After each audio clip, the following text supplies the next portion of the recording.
Depuis quelques années, les citoyens de Barachois cherchent une façon de mettre en valeur le Barachois de Malbaie. À la suite de la formation d'un comité, soit le comité de développement de Barachois et des environs, mis en place par ceux-ci, un projet d'envergure, le circuit multifonctionnel du Barachois de Malbaie, est en train de se concrétiser. Grâce à leur mobilisation et au soutien des instances municipales, il a même été possible de s'entendre avec le ministère des Transports et de la Mobilité durable pour que ce dernier construise une passerelle sous le pont ferroviaire de Barachois, qui fera partie du projet. J'étais présent lors de la présentation du concept le 9 mai dernier par le comité lors d'une rencontre publique au centre récréatif de Barachois. Voici mon reportage. Vous venez de présenter le nouveau circuit multifonctionnel de Barachois. Un gros circuit qui s'étend de Coin-du-Banc jusqu'à ici à Barachois. Ce circuit-là, pendant la présentation, on parlait de 2019 que ça aurait commencé, mais ça a commencé plus tôt que ça encore. Oui, en fait, en 2015, ici, il y a eu des consultations au niveau des citoyens. On leur a demandé qu'est-ce qu'ils aimeraient avoir comme action pour développer au niveau économique, au niveau touristique, au niveau de la communauté, des services. Puis les gens avaient parlé à ce moment-là, avaient toutes sortes d'idées, mais entre autres, avaient parlé d'une piste cyclable, puis avaient aussi parlé d'une passerelle qui permettrait de relier la halte routière de Barachois avec la barre de sable du Barachois où tout le monde a le goût d'aller marcher. Puis il y avait le pont de fer, le pont du train, mais c'est pas vraiment sécuritaire, c'est un peu épeurant, tout ça. Donc les gens avaient sorti l'idée d'une passerelle aussi. Puis un comité en 2016, ils ont créé un comité, le comité de développement de Barachois les environs. Il y avait Mme Janet Harvey, entre autres, qui est à l'origine de ce comité-là. Donc, en 2016, le comité, dans sa liste de projets éventuellement ou potentiels, il y avait le projet de la piste cyclable qui est revenu. Moi, à un moment donné, j'ai entendu parler de ça autour de 2017, puis je trouvais ça intéressant. Fait que j'ai un peu levé ma main en disant, si vous voulez travailler sur ce projet-là, moi, ça m'intéresserait de donner un coup de main. Puis avec Janet, on a commencé à travailler en 2018, on a commencé à jaser de ça.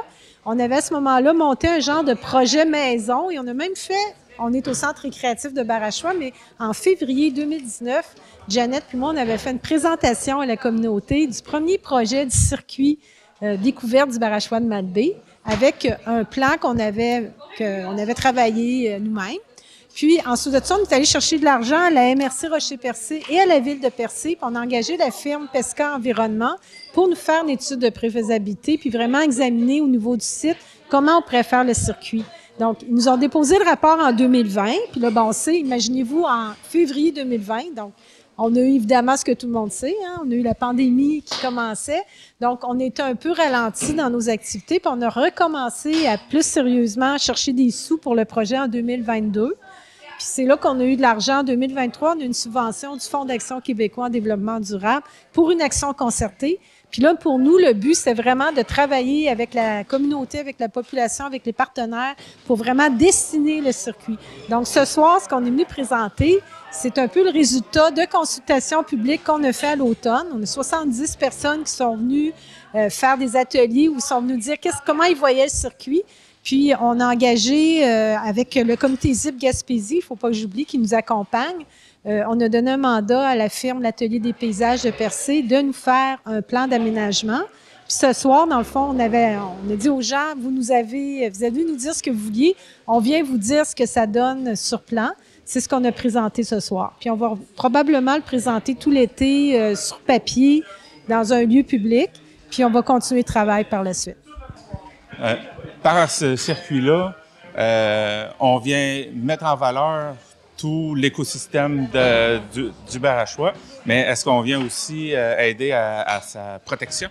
Oui, en fait, c'est le but premier, c'est que on veut encourager les gens à visiter le Barachois, mais on ne veut pas que ça brise. Tu sais, on sait que des fois, le tourisme, ça peut causer des dommages sur des sites naturels.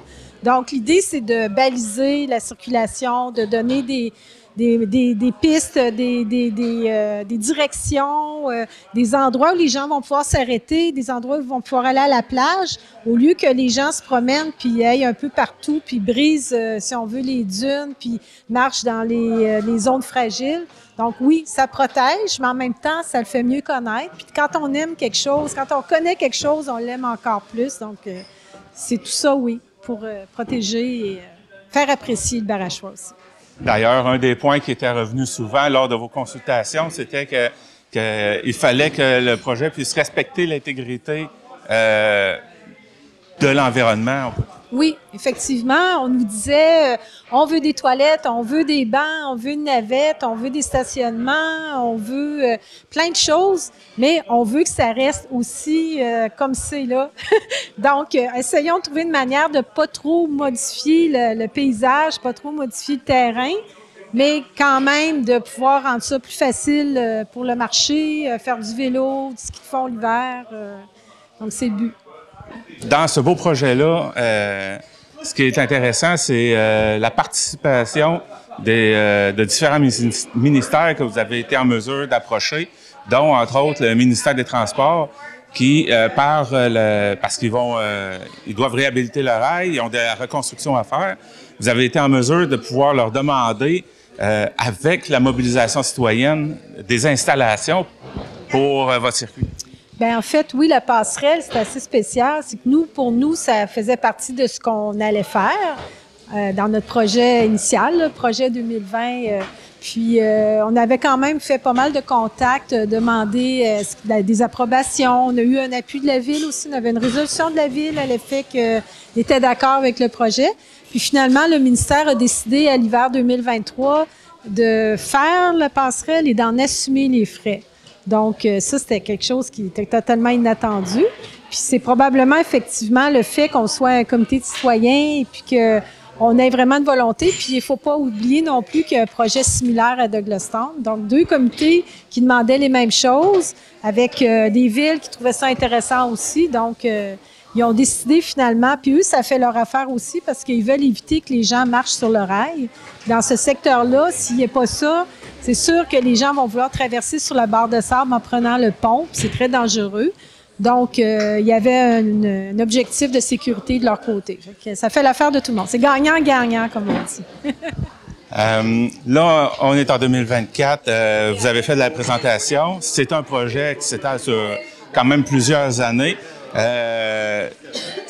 Quelles sont les actions qui vont être posées? Parce que ce qui est prévu, c'est qu'en 2029, le circuit soit, dans sa grande majorité, prêt. On s'est donné un horizon de 5 ans parce que là, ce qu'il faut, c'est que le ministère des Transports fasse ses travaux. Il y en a pour au moins 2 ans minimum, 2024 à 2026. Puis nous, on commencera pas pendant qu'eux sont en chantier. On va attendre qu'eux aient terminé leur chantier. Fait qu'on sait que réalistement, on pourrait commencer en 2026, 2027, 2028, là, à avancer. C'est un projet qu'on voit par phase aussi. Ça se peut qu'on le fasse pas tout d'un coup, qu'on fasse des secteurs du Barachois un après l'autre, justement pour se coordonner aux travaux que le ministère des Transports va faire pour le rail aussi, parce qu'il va consolider le rail sur le Barachois. Donc, on se donne, c'est ça, pour être réaliste, là, on se donne 5 ans pour que tout soit terminé, mais en commençant, là, on va être dans des phases encore de préparation, de concept. Après ça, c'est chercher l'argent, faire les plans et tout. Puis, entre 26 et 29, là, ça serait la phase de réalisation. Donc, on a un beau projet qui va de Coin-du-Banc jusqu'à Barachois, avec plusieurs sites qui sont concernés par ce projet. Peut-être me résumer un petit peu les principaux sites qui sont concernés? Oui, alors c'est ça, le circuit de découverte se déploie sur 8 kilomètres de Coin-du-Banc à Barachois.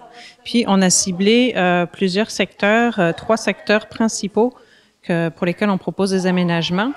On a le secteur de Coin-du-Banc qui, on le sait, est un secteur très soumis aux tempêtes tel qu'il est configuré actuellement. Alors là, on propose de déplacer finalement l'actuel bâtiment où on retrouve les sanitaires puis le club d'ornithologie. On vient le déplacer un petit peu en retrait puis déployer un stationnement un peu plus en arrière sur en fait l'ancien tracé de la route qui est arrivé à cet endroit-là avant que la route le mieux soit refaite. Donc on reste sur une emprise qui est déjà asphaltée anciennement. Puis ça c'est bien parce que ça permet aussi de concentrer le stationnement à cet endroit-là, alors qu'avant il se déployait comme le long de la rue de la Plage, ce qui dans le paysage était comme pas esthétique. Puis aussi à Coin-du-Banc, on souhaite avoir des aménagements pour les personnes à mobilité réduite pour qu'elles puissent accéder à la plage. Donc là, actuellement, il y a des escaliers pour accéder à la plage. Là, on souhaite mettre des rampes d'accès avec des tapis qui se déploient sur le sable. Ensuite de ça, on a un autre secteur qui se situe au niveau du pont de Bridgeville, le pont de la Crevette Rose ou le pont de l'ancien pont Rouge, c'est un nom qu'il faut lui trouver. Là aussi, actuellement, il y a un stationnement qui est comme un petit peu informel, mais on souhaite l'aménager pour en faire un point d'accueil central sur le site. Là, on a du stationnement. On va proposer aussi des toilettes autonomes, des toilettes compost, puis encore une fois, l'accessibilité à tous à la plage, donc avec une traverse sécurisée, et puis un tapis de plage qui vient permettre d'accéder à la plage facilement pour des poussettes, des personnes à mobilité réduite aussi. Puis ensuite, on accède sur la barre de sable. Puis il y a Conservation de la Nature Canada qui a déjà fait du beau travail avec une promenade de bois, puis différentes haltes contemplatives, puis des accès à la plage aussi. Nous, ce qu'on propose, c'est de poursuivre en fait la passerelle de bois, la promenade de bois, jusqu'à la passerelle qui est prévue par le ministère des Transports en parallèle du pont de chemin de fer qui va être refait. Donc en fait, c'est quelque chose qui va assurer la continuité de la promenade tout le long de ce circuit-là jusqu'à la passerelle du ministère des Transports pour rejoindre la halte de Barachois, la halte routière de Barachois. Et globalement, le projet se veut être minimal. On traverse les zones sensibles les milieux sensibles dunaires avec des passerelles en bois, puis ce qui était existant comme des anciennes routes de service de la municipalité ou bien les routes asphaltées, simplement on les répare. On les répare soit avec un peu d'asphalte pour les routes asphaltées, soit on les répare avec de la criblure de pierre, là où c'était comme de la terre ou un peu du sable. Et on vient assurer la continuité piétonne et cyclable du site de cette façon. Vous avez parlé tout à l'heure que vous allez devoir rechercher du financement. Avez-vous une invitation que vous aimeriez faire?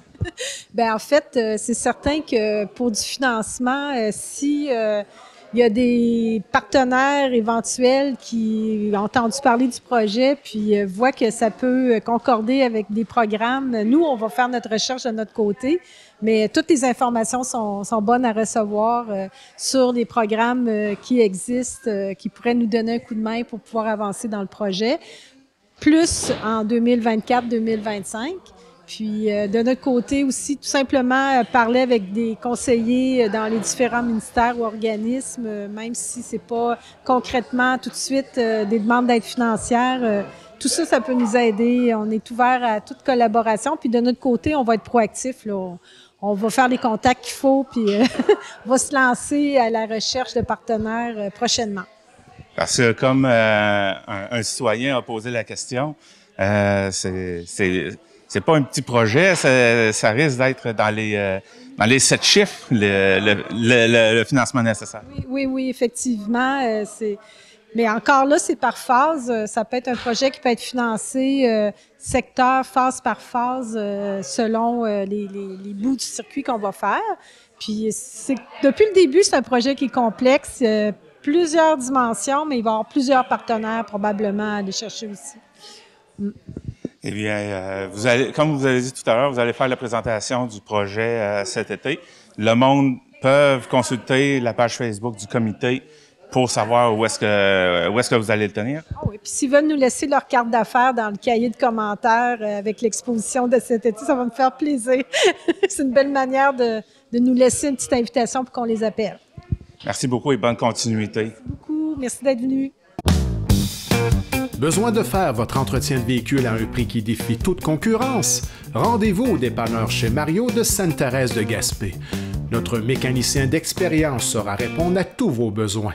Pour un service courtois lors de votre plein d'essence, dépanneur chez Mario, c'est l'endroit par excellence. Que ce soit pour l'épicerie, la bière, le vin ou le lavage de votre auto, au dépanneur chez Mario, on prend soin de vous.